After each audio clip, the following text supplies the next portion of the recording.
саламатсыздарбы? Тоң районуна караштуу Тура суу айылынын Калай Талаков атындагы жалпы орто билим берүү мектебинин башталгыч класс мугалими мен Кынатбекова Жылыз Кынатбековна. Мен сиздерге адабий окуу сабагына кыш эмне үчүн жашын төктү деген теманын негизинде сабакты алып бармакмын. Баарыңыздарга чоң рахмат.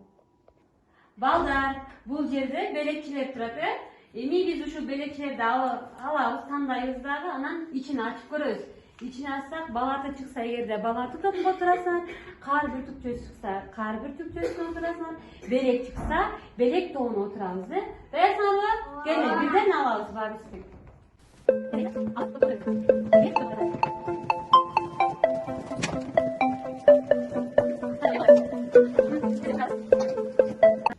Balдар, biz hazır sizlermenin жағымдуу мана түзүп алып. Баарыңар даяр болсоңор, музыка негизинде кеттилер.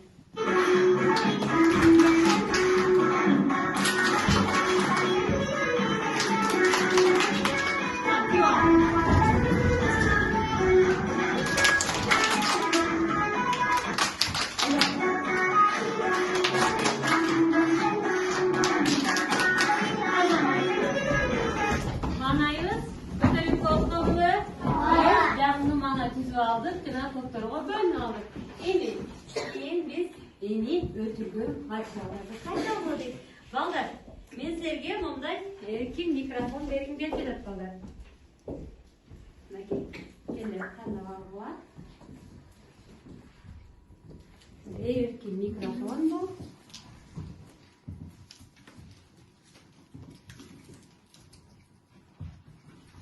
Mikrofonumuzu dayanarlı.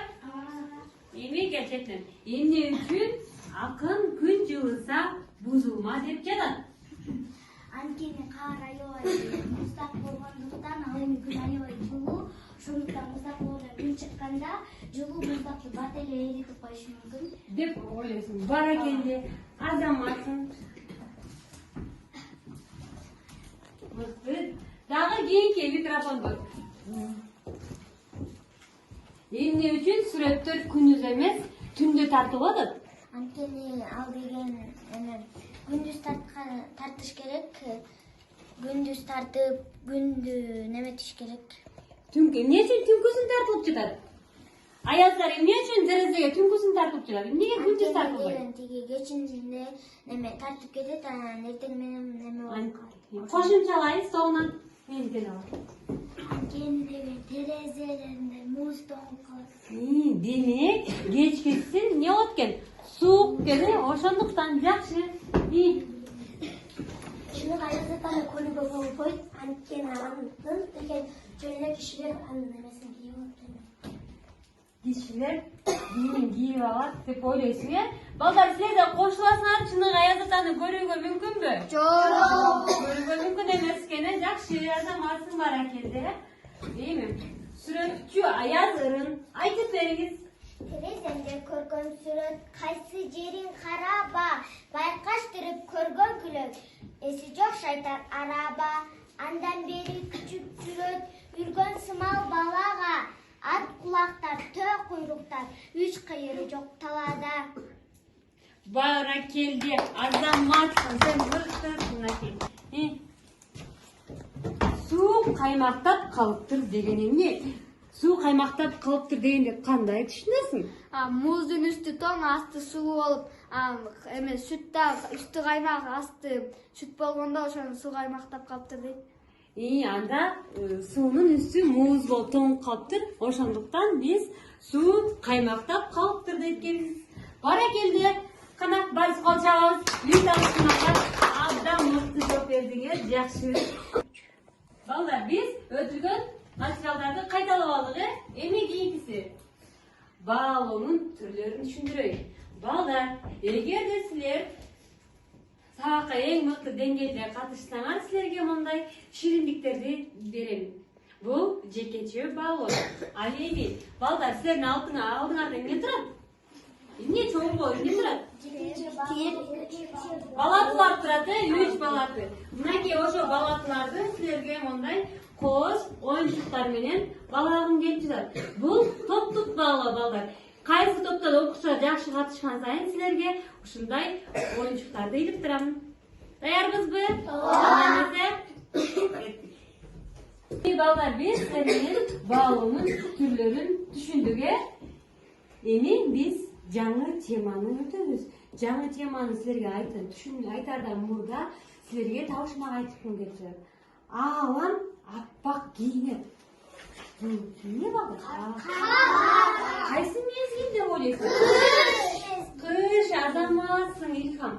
Аалам аппак кийинет. Кыш мезгили экен, демек дагы көргөнүм чын, жалган эмес.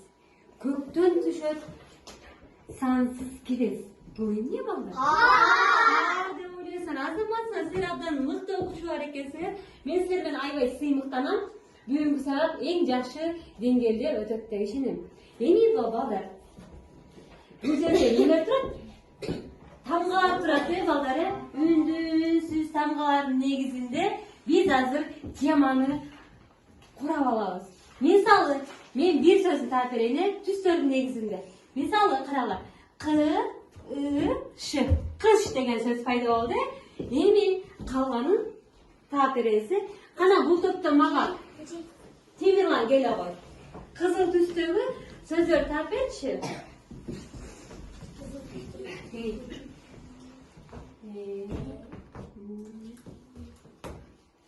Не деген сөз пайда болду? Не деген сөз пайда болуптур. Кыш эмне? Кел, Аделя. Жашыл түстөгүнү.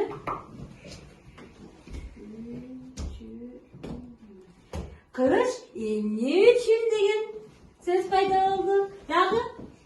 Кел, Илдар. Сары түстөгүлөр.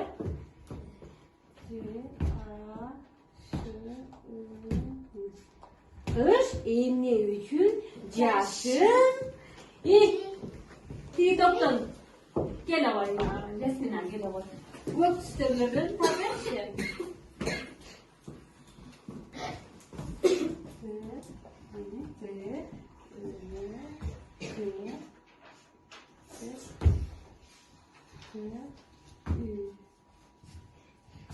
Кыш демек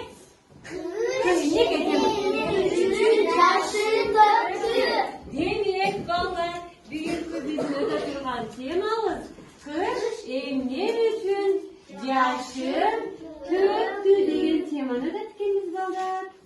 Жактыбы сабак? Ооба. Бүгүнкү сабагыбыздын максаты кыш эмне үчүн жашын төктү деген чыгарма менен кененирээк таанышабыз. Жана ошондой эле таанып билүүчүлүк жөндөмүбүздү арттырабыз, логикалык ойлообузду өстүрөбүз. Жана ошондой эле бүгүнкү сабакка тактыкка, жаратылышты сүйүүгө тарбияланабыз. Ошону менен бирге жаратылышты айырмалап билүүгө, жаратылышта кандай өзгөрүүлөр болуп турарын үйрөнөбүз балдар. Кыш эмне үчүн жашын төктү? Бүгүнкү сабагыбыздын темасы. Биз балдар, эми биз темабызды ачып алдык. Кыш эмне үчүн жашын төктү? Демек, мен силерге балдар ошол теманын негизинде Токойго саякатка барабыз. Барыңар келеби саякатка? Келгиле, демек баарыбыз биргеликте. Мен силерге көркөм окуп берем, балдар. Биз биргеликте түшүнөбүз. Кыш эмне үчүн жашын төктү? Баарыбыз карап турабыз китептен. Мен окуп берем силерге балдар. Кыш аябай каарланып, дүйнөдөгү жаныбарлардын бардыгын тоңдурмак болду. Ал адегенде канаттуу куштарга асылды. Анткени канаттуулар ызы чуу салып жиберишкен эле. Ошон үчүн кыш токойдун жалбырактарын шыпырып түшүп, таптакыр жыңалаштап койду. Канаттуулар кайда барып жашаарын билбей калышты. Алар топ-топ болуп жыйналып алышып, кеңеш курушту. Мына балдар кеңеш куруп атат. Көрдүңөрбү? Канаттуулар. Акылдашып отуруп, алар жылуу жактарга учуп кетишмек болду. Кыштап калган кээ бир канаттуулар гана эмне кыларын билбей, кыштын ызгардуу аязына моюн сунушту. Куштарды кууп жете албай калган соң, кыш жапайы жаныбарларга асылды. Жер бетин аппак кар менен чүмкөп, дарактарды муз бубактары менен каптады. Токойду аралап, ызгардуу аяз айбанаттардын үрөйүн очурду. Бирок айбанаттар андан корккон жок. Анткени булардын тондору калың. Мынакей балдар, тондору калың. Терең ийинге, үңкүргө кирип кетчүлөр да бар экен. Тыйын чычкандар жоон жыгачтардын көмдөйүнө кирип алышып, кышка карата жыйган тобурчактардын жаңгактарын тарсылдатып чака баштады. Аюлар болсо жылуу үңкүрүнө кирип жатып алышты балдар. Коён өйдө төмөн жүгүрүп, сереңдеп, тынбай жүгүрүп, өзүн жыгытып алат экен. Мындан ары эмне болорун билиңер келели? Ооба. Кызыктуу экен? Ооба. Демек, ал эми жылкы, уй, эчкилер, койлор болсо да кышта эч бир камарабай жылуу короодо эчкилер, жылкылар, уйлар эч бир камарабастан жылуу короодо сарайларда жем чөбүн жеп, жыргап жатышты. Муну көргөндө кыштын ого бетер кыжыры кайнады. Ошентип ал эмне кыларын билбей балыктарга жетти. Катуу аязын үстүнө калың муз каптап калды. Көлдөрдү, өзөндөрдү тоңдурду. Суунун бетин калың муз каптап. Бирок балдар, балыктагы айла амалын таапты. Баягы муз көлдүн үстүн, суунун, деңиздердин үстүн тоңдуруп салгандан кийин баягы балыктар суунун эң түбүнө, терең жерине келип, мурункудан дагы жылуу, жумшак жашашкан экен. Балдар, мындан ары кызыкпы? Ооба. Кыш эмне үчүн канаттууларга карданды? Ислам. Аябай ачуу, канаттуулар биринчи ызы-чуу салып, кыштын аябай көңүлүн бузган үчүн канаттууларга асылды. Ой, азаматсың, баракелде. Сага деген бир монкозу жерим келип жатат. Жана тобуңарга сен жакшы жооп берген үчүн тобуңарга дагы мынакей. Тобуңарга дагы бир эмне бул? Оюнчук балдар. Мынакей бир упай. Канаттуулар эмне үчүн кышында жылуу жактарга кетип калышат экен? Алар ызы-чуу салып, анан жетпей калат. Анан дагы эмне үчүн жылуу жактарга кетип калат кышкысын? Кыш муздак болуп, анан демек эмне себептен экен? Үрел. Кыш муздак, Суук болгондугуна байланыштуу алар эмне болду? Жылуу жактарга кетип калды. Баракелде азаматсыңар деп жардамдашкан Үрел. Сага да рахмат, мына тобуңар үчүн силерге дагы бир оюнчук. Дагы бир суроо бергим келет. Кышында жаныбарлар кандай шартта жашашат? Ана бул топтон. Жылуу деп ойлойсуңбу? Мисалы, үй жаныбарлары кандай шартта жашайт?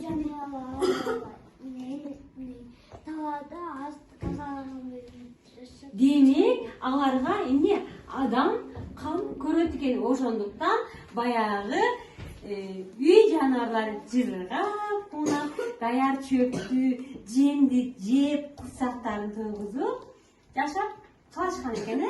Азаматсың, баракелде, сага дагы бир сааттуу монпосу берем азыр. Сага дагы бир сааттуу монпосу жана тобуңар үчүн силерге дагы бир упай. Эми мындан ары текстти окуңар келеби? Ооба. Мындан ары эмне болот деп ойлоңор? Ойлап чыдабай жатасыздар тынчсызданып. Демек, андай болсо мен адамдарды үшүтүп, айласын түгөтөйүн деди баягы.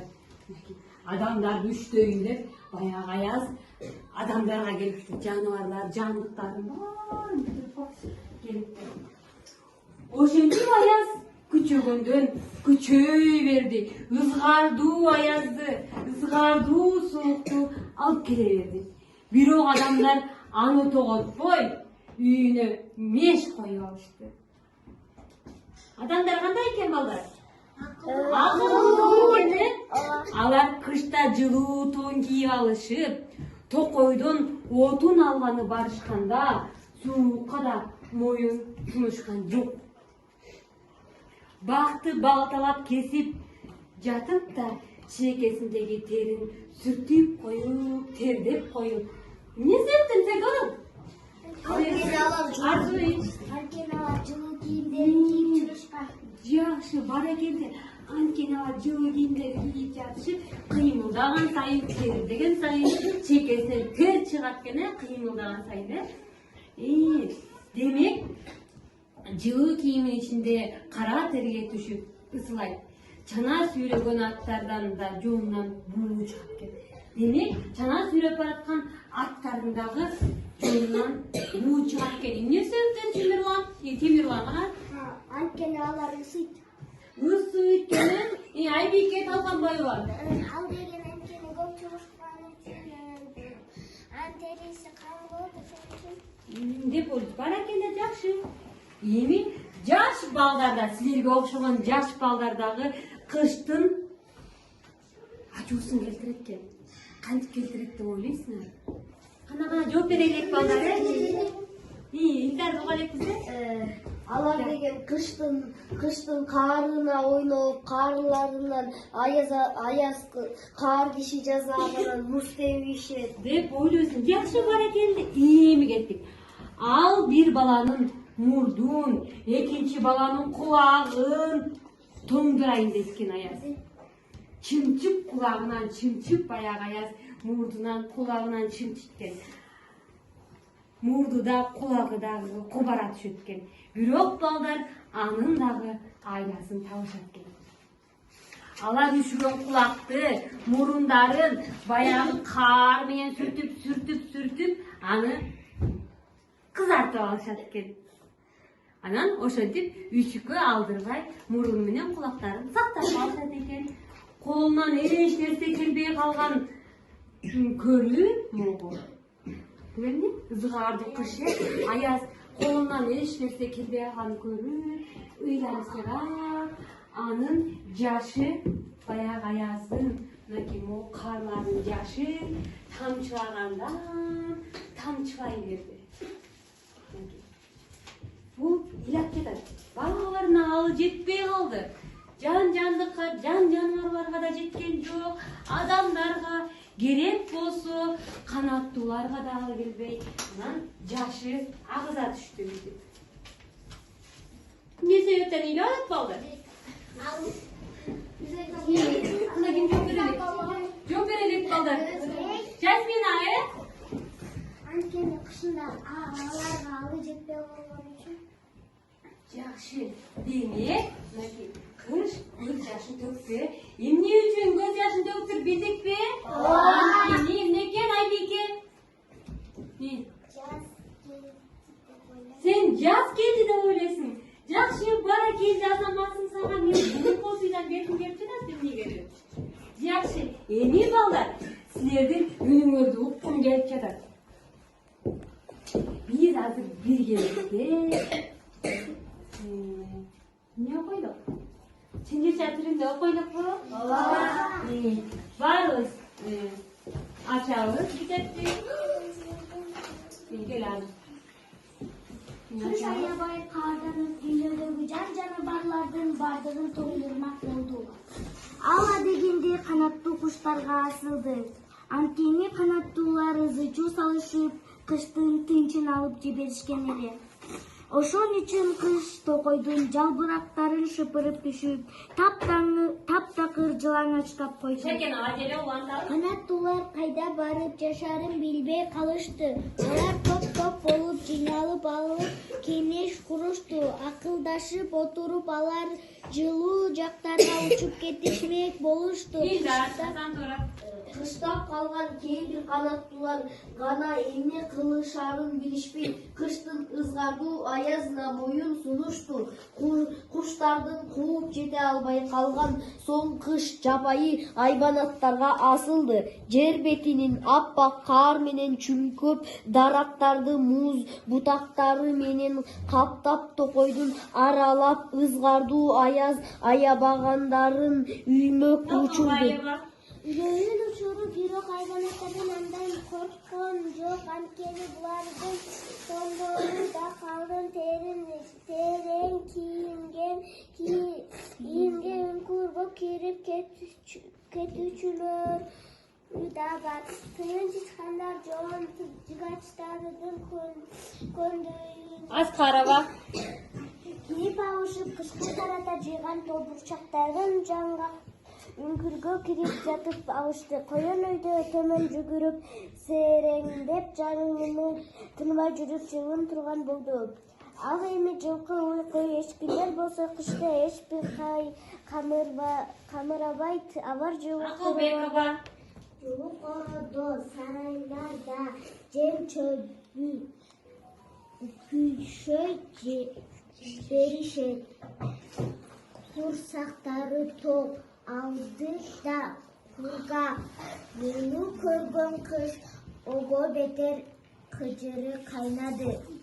Ошентип ал балыктарга жетти. Меренбекова. Катуу аязды үстүнө чиберип колдорду, өзүндөрдү тоңдурду. Суунун бетин калың муз каптап калды. Бирок балыктарды суунун терең түбүнө түшүп, мурункудан да жылуу жай таап алышты. Андан болсо мен адамдардын үстүп алып сүргөтөйүн деди. Ошентип аяз күчөйдөн берди.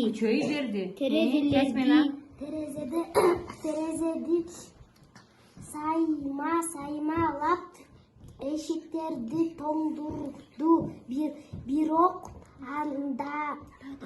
адамдар аны тоготпой үйүнө Жер коюп жылы отуруп беришти. Алар кышты жылуу тоон кийип алышып, койго отун алганы барышканда да Ажиков. суукка моюн беришкен жок. Бакты балталап кесип жатты да чекесинен терин шыпырып Нурдин. Суу кийиминин ичинде кара терге түшүп ысылап жана сүйрөп атардын да жонуна буу чыгып. Шакенова. Жаш балдар да кыштын ызасын келтирди. Алар коньки тээп жана түйүп ойношуп кыштын ырахатына батышты. Бири-бирине кар менен урушуп, кардан сыйлаган жасашып, анын үстүнө суу коюп, кана аяз бизге жардам кылып муз тоңултурчу дегенде кыш ого бетер жинди. Арзу. Ал бир баланын мурдун, экинчи баланын кулагын чымчылап алды. Алды эле мурду кулагы да кубара түштү. Бирок балдар анын айласын табышты. Алар үшүгөн кулакты мурунду кар менен сүртүп кызартышты. Ошентип үшүгө алдырбай сактап калышты. Колуна эч нерсе келбеген төгүп кыш ыйламсы бар жашын төктү анын жашы тамчылагандан тамчылай берди демек жаз келип кардын ордуна жамгыр жай башталганы мына ушуга байланыштуу болгон дешет. Жакшы, баракелди азаматсыңар, баарыңар абдан мыкты деңгээлде окудуңар. Мен силерге баарыңарга тең бирден оюнчук келген. Оюнчук берерден мурда сөздүк иштерин жүргүзөмчү. Балдар, чилде дегенди ким кандай түшүндү? Чилде. Мүрел математика калган. Суук депти. Жакшы дагы. Муздуңуп деп түшүнөсүң. Кыш келип деп ойлойсуң. Жакшы, сиздин да оюңар. Жакшы, эмне үчүн? Эмне үчүн? Ошентип ойлойсуңар. Суу, чилде деген эмне үчүн суук деп ойлойсуң? Ал суук, чилде деген суук. Аябай катуу суук болгондуктан чилде деп айтып коюшат. Чилде деп айтат. Дагы, арзуну силер арыз айтсынчы, арзуну калай экенбиз. Тиги ызгардуу кыш болуп, аябай суук болуп, дүйнө жүзүн аппак кар басканда кышкы чилде деп коет. Деп койгон. Баракелде, жакшы. Азаматтарга көпөргөн окуучуларга эми аяз деген эмне? Аяз деген аяз. Кана аяз сүйлөй элек деби, ажарган ажар. Ал болсо суук кар. Суу кар деп ойлойсуң, дагы кана илхам. Ал деген терезелерге турат. Аяз терезелерге муз тоңдурат деп ойлойсуң. Жакшы, дагы. Баракелде. Темирланды, ыкпай калып турбуз,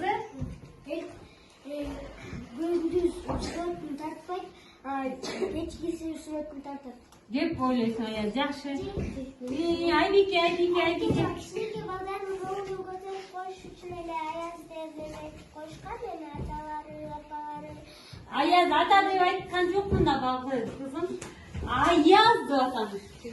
Жасминан угайны, жасминан сүйлөйлектер сүйлөсүн, баардыгы катышпайбы. Kış ayavay gibi dondurmak oldu canavarlarga. Суук дейсиң анда, аяз деген. Жакшы азаматыңар, жакшы, баракелде. Эми балдар, мен силерге сөздүк иштер менен иштедик, анан силерге мындай аквариум ыкмасын бергим келип жатат. Мунун ичинде суроолор камтылган. Бул суроолорду окуп, ошол топтор суроолорго жооп беребиз. Силерге бул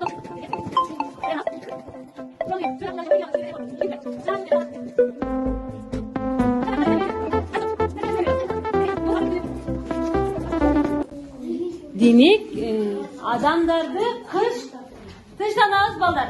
Силердики адамдарды кыш аязы менен коркута алдыбы деген суроо экен. Муну жөн гана жооп берсеңиздер болот экен, даярданып турабыз. Силердикичи балдар ызгар аяздан кантип жеңиштири? Жооп берсең, мындай жооп берсең болот. Эмне үчүн сыйкырдуу кыш деп аталып калды? Силер сүрөт аркылуу түшүндүрүп берсеңер болот экен, Балдар, биздин саналуу убактыбыз бүттү. Даярсыңарбы? Кана бул топтон сурооңду айт. Эмне үчүн сыйкырдуу куш деп айтылат? Эмне үчүн? Анткени деген сыйкырдуу куштар бүт терезелерге мындай жакшы ат кулактарды, туюктарды, сонолдон жалт-жулт эткен жылтырак нерселерди, кар, аппак кар жадырган үчүн сыйкырдуу куш деп аталат. Жакшы, баракелде. Сага жана силердин тобуңарга. Кайсы топ балатысын колдоп бүт болду экен. Эми бул жерде эмне экен деп суроо. Окуп суроо айтып бике ордуна. Ызгардуу аязды кантип жеңишти? Балдар ызгардуу аязды кантип жеңишти?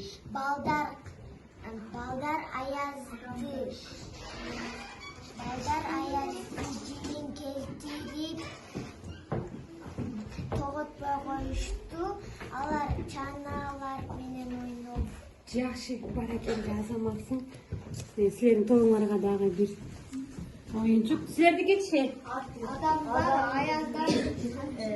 Адамдар кыштын суук аязынан кантип коркушту. Коркутту, аяз. Адамдарды дейт. Кыш аяз менен коркута алдыбы? Жок, анткени алар деген үйүнө меш салып, анан от жагышып, анан жылуу тондорду кийип үшүшкөн. Демек, кышты адамдар эмне кылып коюптур? Жең кетиштир. Силер тобуңарга жана сага таттуу момпосуй. Мынакей. Азаматсың, баракелде. Балдар, биз аквариум ыкмасы менен иштедик, жактыбы? Балдар, чачадыңарбы? Сагы мүнөтүн жасайсыңдар. Балдар, кар жады, жан жады, акырындап эле сейилип атат. Баягы жан менен кар катуулай баштады. Андан да катуулай баштады. Дагы катуулай баштады. Эми мындан да катуулай баштады. Акырындан азан жаап баштады. Анан жан басылып, кар жаап өтүп, эмне болот? Жакшылап, манайыбыз жакшыбы? Азаматсыңар, баракелде отурабыз. Биз эс алуу мүнөтүн дагы аткарып алдык, балдар. Эми балдар, мен силерге фотоаппарат ыкмасын бергим келип жатат мынакей. Бул жерге топторго 3 топко берем, бөлүп, ошондон фотоаппарат ыкмасын аткарабыз. Мынакей, бул топко азыр берем, анан түшүндүрүп берем, балдар. Биринчи силерге карап берейин. Бул топ болсо, балдар, бул текстин, балдар, биринчи аты мынакей. Кыш аябай кардан дүйнөдө жан жаныбарлардын баардыгын тоңдурмак болот го. Канаттууларга, жандыктарга барат, ошо жерин моякка эмне кылабыз? Элестетип сүрөт аркылуу түшүндүрүп бересиңер. Же болбосо биринчи эмне болот? Ирети менен түшүндүрүп берет. Окуя башы болот, анан ошолорду түшүндүрүп бересиңер. Андан кийин балдар, силер жаппай жаныбарлары, андан кийин бар үй жаныбарларына келишти. Кой, эчкиге келип атат. Ошол жерин өзүңөр сүрөт аркылуу, кааласаңар сөз аркылуу, кааласаңар жазып түшүндүрүп бересиңер. Андан кийин жан жаныбарларга келгенден кийин каяка барчу эле? Адамдар, балыктарды булар айтат да. Балык менен үй жаныбарларына, андан кийин адамдарга келет. Анда ушул жерлерин адамдар эмне кылды? Ошолорду бияк сүрөт аркылуу даярсаңар, баштадык.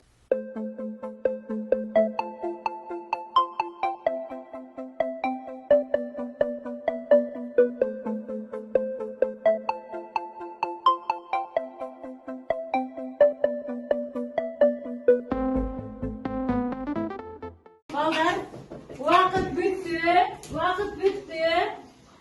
Токтотобуз. Аязды кыштообу бүттүңөрбү? Кыш кереметтери бүттүңөрбү? Снег чагыптыр, кана.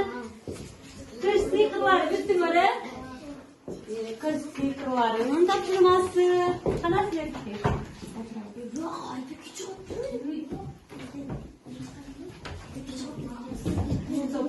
Эми, мынакей, 3 топтон бүттүңөр. Кана мага бул топтон ким чыгат? Аделя болот, сен келе. Калганыбыз тынчтанып, темирлан тартипти сактайбыз. Упайларыбыз азайып кетет. Силердики кайсы болду? Айтып бере, тамак айтып бере. Кыш аябай карданып, дүйнөдөгү жан жаныбарлардын баардыгын тоңдурмак болду. Булар эмне кылып? Чыккан. Эмне кылып жатат булар? Кайнек жаңактарды эмне кылып чагыптыр, андан кийин эмне болду? Андан кийин айбанаттарга абылды, бирок айбанаттар өзүнүн үңкүрлөрүнө кирип чыгды, жана беришти. Жата беришти. Жакшы. Кошумчалаачу барбы тоңардан? Хайванаттарга асылып, хайванаттар бирок өзүнүн үңкүлөрүнө жата беришти. Айы болсо, өзүнүн болсо, чейинине жата берди. Ал эми тыйынчы чыккан болсо, өзүнүн бак жактарындагы үйүнө кирип кетти. Ал эми экинчиден кийин ал деген үй жаныбарларга асылды. Үй жаныбарларды бирок үй жаныбарлар өзүнүн сарайларына Жакшы. Азамат баракелде. Кол чалабыз.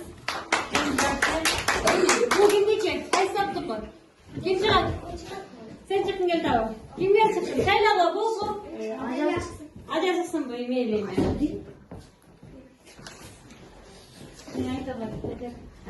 Биякта адам болсо чана сүйрөп алып балкалып отунга баратат. Биякта отун жарылышат.